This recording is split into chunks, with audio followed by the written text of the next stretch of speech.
ETF index mutual funds నేర్చుకుని stock మార్కెట్లో రాణించాలనుకుంటున్నారా? వెంటనే ఈ నెంబర్కి కాల్ చేయండి.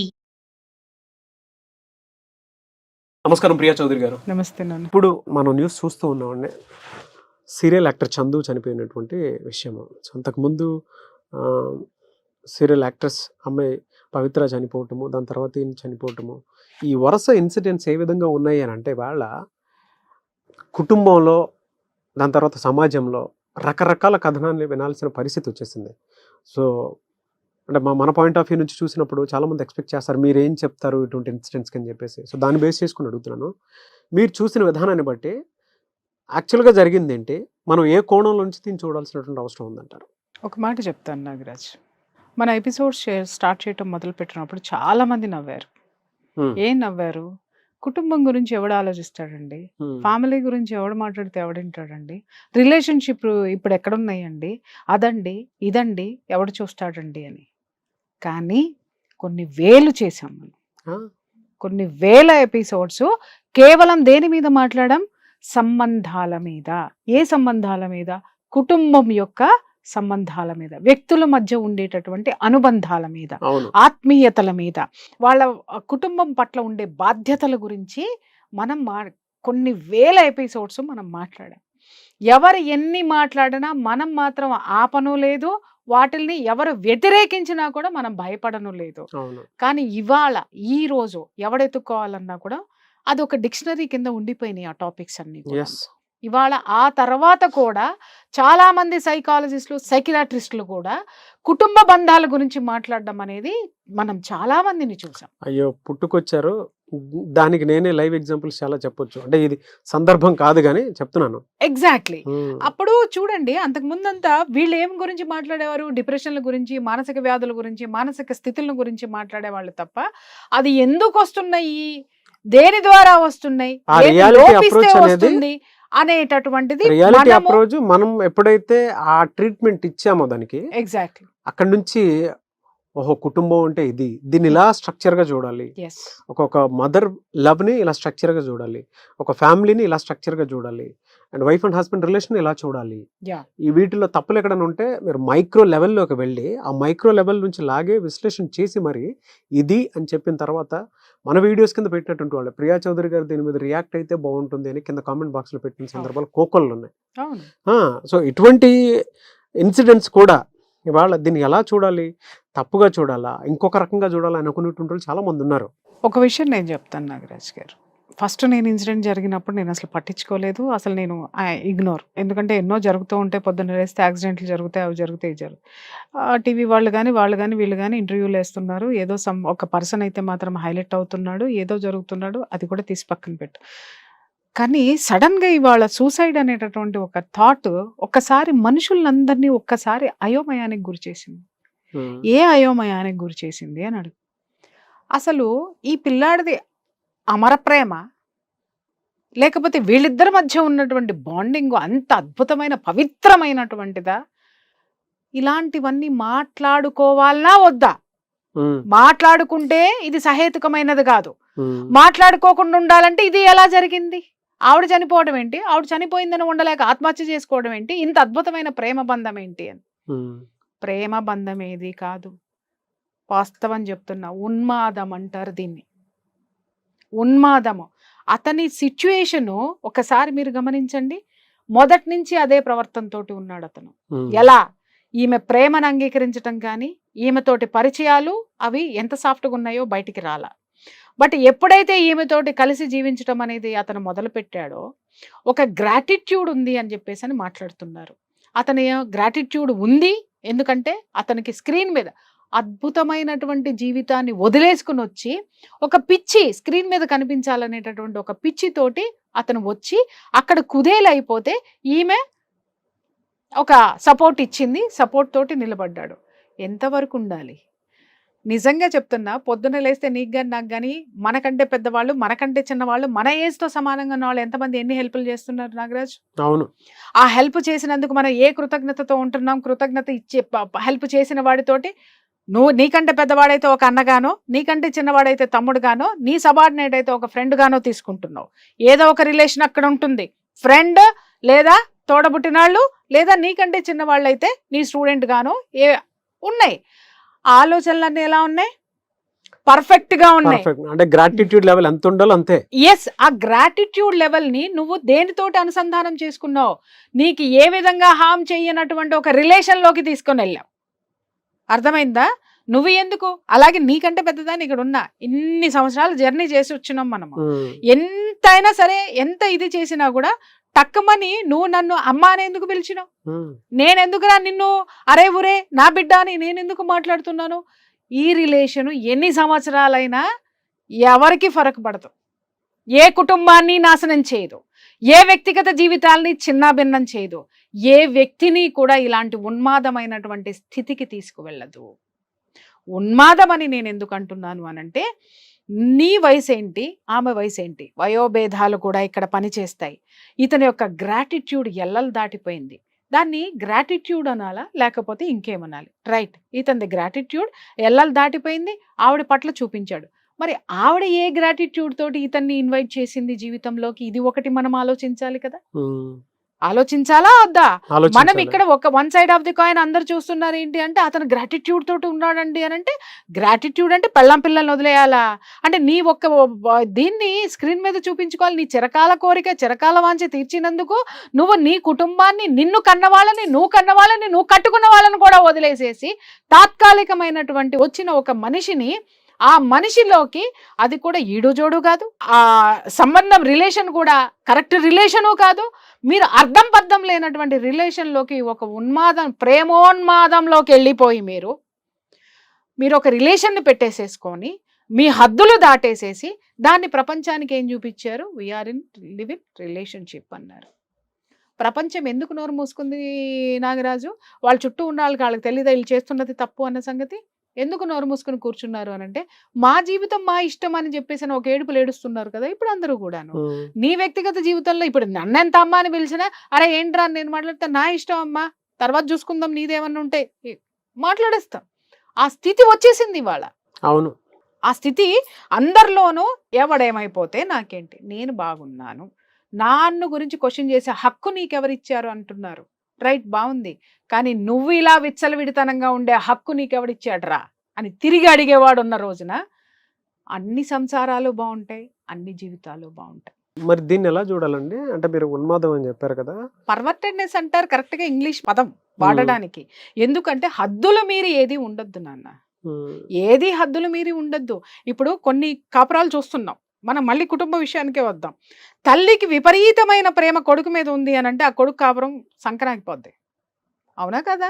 అవును, పెళ్ళాంత కాపురం చేయనివ్వదు, పిల్లలతో సరిగ్గా ఉండనివ్వదు. ఎందుకు అనంటే తన ప్రేమను ఇంకొకరు పనిచేసుకుంటున్నారేమోననేసి. తల్లి కొడుకుల మధ్య హద్దులు దాటినటువంటి ఆ ప్రేమ అనుబంధాలు కూడా సంసారాల్ని నాశనం చేస్తాయి.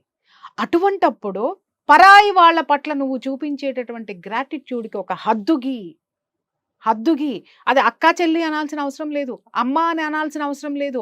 గ్రాటిట్యూడ్ చూపించాలంటే ఒక ఫ్రెండ్గా కూడా నువ్వు రిసీవ్ చేసుకోవచ్చు. కానీ దానికి మించి వెళ్ళిపోయారు అనంటే, ఏ అనైతిక పరిస్థితుల్లో మీరు ఉన్నారు, ఏ అసహజమైనటువంటి ఫ్రెండ్షిప్లో మీరు ఉన్నారు. దీన్ని ప్రకృతి ఎందుకు యాక్సెప్ట్ చేస్తుంది నాగరాజ్? ఎందుకు యాక్సెప్ట్ చేస్తుంది? అది మనం ఈరోజు ప్రత్యక్షంగా చూసాం. ఎందుకు చూసామో చెప్తా. ఎన్నో జరుగుతున్నాయి కదండి, ఎంతోమంది లివ్ ఇన్ రిలేషన్షిప్లో ఉన్నారండి అనంటే, నన్ను అడుగురాబోయ్ నేను చెప్తా. ఆ రిలేషన్షిప్లన్నీ తేలేదు మా దగ్గరే, నా దగ్గరో లేకపోతే అడ్వకేట్ల దగ్గరో. ఎందుకు కొట్టుకు సస్తున్నారు, డిప్రెషన్లోకి పోతున్నారు. ఎందుకు డిప్రెషన్లోకి పోతున్నారు అనేది దిస్ ఇస్ ద పాయింట్. ఇక్కడ నేను కరెక్ట్గా చెప్తా. గిల్ట్ అనేది ఒకటి వచ్చి చేరుతుంది. నా భార్య బిడ్డల్లో వదిలేసి వచ్చానే అని ఏదో ఒక రోజు వీడికి వస్తుంది. నా భర్తని, నా పిల్లల్ని వదులుకొని వచ్చాను అని ఈమెలో గిల్ట్ ఏదో ఒక రోజు వస్తుంది. ఎందుకంటే వెనక రియాలిటీ కంటికి ముందు 100% కనిపిస్తుంది. దాన్ని తట్టుకోలేనటువంటి సిచ్యుయేషన్ లో ప్రేమ ఎల్లకాలం అలా తేలియాడదు. ఎప్పుడు సినిమాల్లో చూపించినట్టుగా. సినిమాలు కూడా పెళ్ళైన తర్వాత కట్ అవుతాయి, శుభం కార్డు ఎత్తారు. అసలు జీవితం అక్కడి నుంచి స్టార్ట్ అవుతుంది. అవునా? మైనస్ లో ఎప్పుడు కూడా శుభం కార్డులు ఎక్కడ వేస్తారు అనంటే, అసలు మొదలయ్యే జీవితం దగ్గర ఇక్కడ ఇది ఇంతటితోటి ఎందుకు ఆపేస్తారంటే, ఇది చాలు, ఇంకా ముందుకు వెళ్ళొద్దు. వెళ్తే అన్నీ కూడా దీనికి ఉన్న బ్యూటీ పోతుంది. ఏ బంధంలోనైనా సరే ఒక హద్దు ఉండాలి. సంసారంలో కూడా మా గురువుగారు ఎప్పుడూ ఒక మాట చెప్తూ ఉండేవారు, బిడ్డ సంసారంలో నువ్వు ఉండు, నీలో సంసారం పెట్టుకోకు అనేవాడు. అర్థం ఏంటి అంటే నీ బాధ్యతల్ని సక్రమంగా నిర్వర్తించు. ఎవరు నీ జీవితంలో నుంచి వెళ్ళిపోయినా నువ్వుగానే ఉంటావు. నీ వ్యక్తిత్వం నీలో ఉంటుంది, నీ ఆత్మవిశ్వాసం చెక్కు చెదరతావు, నీ జీవితాన్ని నువ్వు హ్యాపీగా లీడ్ చేసేయగలుగుతావు. అదే నీలో సంసారం ఉందనుకో, నీ భార్య మాటినట్లేదు, నీ భార్య ఏంటో, నీ తల్లేవో, నీ తల్లి మీద ఎక్కువ ప్రేమ పెంచుకున్నావు, నిన్ను తప్ప నీ తమ్ముడినో చెల్లినో చూస్తుంది, బాధేగా. అలాగే నీ భార్యను ఎక్కువ ప్రేమిస్తున్నావు, నిన్ను తప్ప వాళ్ళ అమ్మ నాన్న ఎక్కువ చూస్తుంది, బాధేగా. నీ పిల్లల్ని బాగా చూస్తున్నావు, వాళ్ళకేం కావాలో నీ నుంచి అన్ని తీసుకున్నారు, కానీ వాళ్ళకి ఏది నచ్చితే అదే చేస్తున్నారు, బాధేగా. నీ బాధ్యతగా తండ్రిగా నువ్వేం చేయాలో అన్నీ ఇవ్వు, తల్లిగా నువ్వేం చేయాలో అది నువ్వు చెయ్యి, అలాగే కొడుకుగా నువ్వేం చేయాలో చెయ్యి, అన్నీ చెయ్యి. వాళ్ళు నీ మాట వినలేదనుకో, నీకొక రియాలిటీ వస్తుంది, వాళ్ళని ఎంతవరకు నువ్వు కరెక్ట్ చెయ్యాలి. ఎప్పుడైతే బంధం నీలో ఉందో నువ్వు కరెక్ట్ చేయలేవు, వాళ్ళని కరెక్ట్ చేయలేవు. ఎందుకంటే ఏమన్నా అనుకుంటారేమో, ఏమన్నా ఫీల్ అవుతారేమో, ఎందుకంటే నీలో అది ఉంది, ఆ సున్నితత్వం ఉంది, ఆ దాని బ్రేక్లు వస్తూ ఉంటాయి అన్నమాట. దాన్ని ముందుకెళ్ళలేవు, జీవితం సజావుగా సాగదు. Be practical. ఇక్కడ ఇతంది నేను దీంతో ఎందుకు పోల్చానంటే, ఇతను అమ్మాయితోటి సరిహద్దులు దాటేసేసి బంధాలను వదిలేసుకుని వెళ్ళిపోయాడు. వెళ్ళిపోయిన తర్వాత మళ్ళీ తిరిగి ఇంటికి వచ్చిన తర్వాత, ఎప్పుడైనా తిరిగి ఇంటికి వచ్చాడు అని అంటే, అమ్మాయి ఇంటర్వ్యూ చూశాను, రాత్రి 12ంటికి కొట్టడం మొదలు పెడితే 5 వరకు కొట్టేవాడు అని. తనని తాను క్షమించుకోలేనటువంటి తత్వం అది. అండర్స్టాండ్? అక్కడ వదిలేసి రాలేనటువంటి ఇది అంటే అన్ని తనలో పెట్టేసుకున్నాడు. ఆ బంధంలోకి తను వెళ్ళిపోలా, తనలోకి ఆ బంధాన్ని తెచ్చేసుకున్నాడు. అక్కడ వదిలి రాలేడు, ఇక్కడ కలిసి ఉండలేడు. ఈ రెండిటి మధ్య ఉన్నటువంటి సంఘర్షణ అతనికి ఏమనిపించింది అనంటే, విపరీతంగా ఆమె చుట్టూ తన ఆలోచనలు కానీ తన స్థితిని కానీ, అక్కడ ఆమె కూడా ఆలోచించాల్సింది ఏంటంటే, మనిషికి వయోభేదాలను ఎందుకు ఇస్తాడయ్యా, బంధాలని మనం ఎందుకు ఏర్పరచుకున్నామయ్యా, ఒక సమాజాన్ని మనం ఎందుకు సృష్టించుకున్నామయ్యా, అటవిక మనుషుల్లాగా గుడ్డలూడ తీసి తిరుగుదామా, వాళ్ళలాగా మనం బ్రతుకుదామా, ఇంత నాగరికతను ఎందుకు నేర్చుకున్నాం, ఒక సమాజాన్ని ఏర్పరచుకున్నాం, ఒక కుటుంబాన్ని ఏర్పరచుకున్నాం, వైవాహిక బంధాన్ని తెచ్చుకున్నాం, మనకంటూ ఒక కుటుంబాన్ని ఆ సమాజాన్ని ఏర్పరచుకుని దాంట్లో సుఖ సంతోషాలతో ఉండడానికి కొన్ని రూల్స్ అండ్ రెగ్యులేషన్స్ పెట్టుకున్నామా లేదా? ఎప్పుడైనా సరే ఒక చిన్న ఎగ్జాంపుల్, ఇప్పుడు ఎవరైనా పక్కింటి కొత్త వాళ్ళు వచ్చారు అనగానే ఇమీడియట్గా ఈ భార్య భర్తను ఏమని పరిచయం చేస్తుంది, మీ అన్నయ్య గారు ఇప్పుడే బయటకు వెళ్ళారండి అని వస్తుంది. కారణం ఏంటి? ఒక బంధం అక్కడ పెట్టేస్తుంది, నీ హద్దు అక్కడ వరకే, రావద్దు నా ఇంట్లోకి వచ్చినా మా జీవితాల్లోకి రావద్దు. ఎలా అండి అంటే, ఇవాళ ఇన్సిడెంట్ చాలా పెద్ద కేస్ స్టడీ. అయ్యో, ఎందుకంటే నా దగ్గరికి వచ్చి ఎన్నో సొల్యూషన్స్ ఇక్కడ ఈ విషయంలో నాకు చెప్పడానికి నా దగ్గర బోల్డన్ని ఉన్నాయి. ఎలా చూడాలి అసలు దీన్ని, ఏ కోణంలోంచి చూసి మనం? ఒకటే చెప్తున్నాను, ఎప్పుడు కూడా నేను ఫస్ట్ స్టార్టింగ్లో ఏం చెప్పాను, ఒక బౌండరీ గీసుకోవాలి మన చుట్టూ, రైట్? ఆ బౌండరీలో నువ్వు మాత్రమే ఉండాలి, ఎవ్వరు రావద్దు. ఎవరికైనా సరే, ఎవరికి వాళ్ళకి నీ తర్వాత బాధ్యతలు ఏమున్నాయో అది నువ్వు చూసుకో. ఇప్పుడు ఒక ఉద్యోగం వచ్చాడనో, ఇప్పుడు చాలామంది ఉన్నారయ్యా ఈ ప్రపంచంలో, ఉద్యోగం కోసమో, వ్యాపారం కోసమో, అప్పుల కోసమో, దేనికోసమైనా చేయరాని తప్పులు చేసేవాళ్ళు బోల్డ్ మంది ఉన్నారు. కానీ వాళ్ళు ఆ అవసరం ఏదైతే ఉంటుందో అవసరాన్ని దృష్టిలో పెట్టుకొని మళ్ళీ వెనక్కి వస్తున్నారు. కానీ దానిలో కనుక చిక్కుకుపోయి ఉన్నట్టయితే జీవితాలు ఏమవుతాయి? ఇలాగే తయారవుతాయి. ఇతను మెయిన్ ఇక్కడ చేసినటువంటి పెద్ద పొరపాటు ఏంటో చెప్పమంటారా? గ్రాటిట్యూడ్ చూపించడానికి అతనికి వేరే దారులు కనపడలేదా అంటే లేదు, మానసిక బలహీనత అతనిది. ఏ మానసిక బలహీనత అని మాట్లాడొచ్చు నువ్వు? తనని తాను కంట్రోల్ చేసుకోలేనటువంటి, ఎమోషన్స్ని కంట్రోల్ చేసుకోలేనటువంటి మానసిక బలహీనత. గ్రాటిట్యూడ్ ఎమోషన్ని దాటి అది శారీరక ఎమోషన్లోకి వెళ్ళి, ఆ శారీరక ఎమోషన్ బలపడి యువతల కుటుంబాన్ని తెంచుకొని అక్కడికి వెళ్ళిన తర్వాత అక్కడ నుంచి అతను ఏం చేశాడు అంటే, ఇక్కడ ఉండేటటువంటి అపరాధ భావం అనేటటువంటి ఎమోషన్ నుంచి కూడా అతను బయటికి రాలేకపోయాడే. అందుకే వైఫ్ని కొట్టడం. అర్థమైందా? ఇప్పుడు తన చేసింది తప్పు అని భార్య ఎత్తి చూపిస్తుంది. ఇక్కడ ఆమె రాత్రి నుంచి కొట్టడం మొదలుపెట్టి తెల్లారుజామున వరకు ఆపాడంటే ఇక్కడ ఒక పాయింట్ మనం అర్థం చేసుకోవాలి. ఖచ్చితంగా ఈ అమ్మాయి క్వశ్చన్ చేస్తుంది, అరే నీకు బాధ్యత లేదా, కూతుర్ని పెట్టుకున్నావు, అలా ఉండొద్దు, పరువు పోతుంది, దానికి పెద్దదవుతుంది, కాస్త వయసు వస్తుంది, అలాగే నేను నీ భార్యని, నేను ఇక్కడ ఒంటరిగా ఎలా ఉంటాను, ఏదో ఒక టాపిక్ ఆ అమ్మాయి గుర్తు చేస్తూ ఉంటే దాన్ని అతను తట్టుకోలేనటువంటి సిచ్యుయేషను. ఇక్కడ అది ఉన్మాదంలోకి తీసింది. ఇక్కడ గ్రాటిట్యూడ్ ఉన్మాదంలోకి వెళ్ళి ఇవాళ పబ్లిక్గా ఎస్ ఆమంటే నాకు ఇష్టం, ఆమంటే నాకు ప్రేమ, నేను ఎంతో ప్రేమిస్తున్నాను, ఆమె చాలా ఇది అని పబ్లిక్కి చెప్పేస్తే పబ్లిక్ రెస్పాండ్ కాదమ్మా? డెఫినెట్గా ఖచ్చితంగా రెస్పాండ్ అవుతుంది. నీ జీవితం నీ ఇష్టము అనంటే ఈ రోజు నువ్వే టాపిక్ అయ్యావుగా జనాలందరికీ. అది ఎవరిచ్చారు అధికారము? నువ్వివ్వలేదా? ఎందుకు ఇచ్చావు? ప్రతి విషయంలోనూ నువ్వు హద్దులు దాటావు కాబట్టి ఆ దాటినటువంటి హద్దులు చివరికి నిన్నే బలి తీసుకున్నాయి అనేటటువంటి వాస్తవాన్ని ఈరోజు అతన్ని గమనించే తీరాలి. అతను లేడు కాబట్టి ఎలా గమనిస్తాడు అని అనుకోకండి. అలాంటి వేలో ఉన్న చాలా మంది తమని తాను ప్రశ్నించుకోవాల్సినటువంటి అవసరం ఉంది. ఇది ప్రతి ఒక్కరికి పెద్ద క్వశ్చన్ మార్క్ అండి. చాలా మంది మాట్లాడతారు. ఇక్కడ నేను ఒక విషయం నేను చెప్తా, బయటికి చాలా మంది మాట్లాడతారు, వీడియోల్లో కూడా చాలా మంది మాట్లాడతారు, కానీ ఒక్కటే మాట, ఎట్లా అయినా బ్రతుకుతాం, మాకు ఇది లేదా, మాకు అది లేదా, ఏదేదో క్వశ్చన్లు వేస్తూ ఉంటారు. సమాజానికి మేమెందుకు చూడాలి, మేమెందుకు పట్టించుకోవాలి, మేమెందుకు చెయ్యాలి అని మాట్లాడతారు.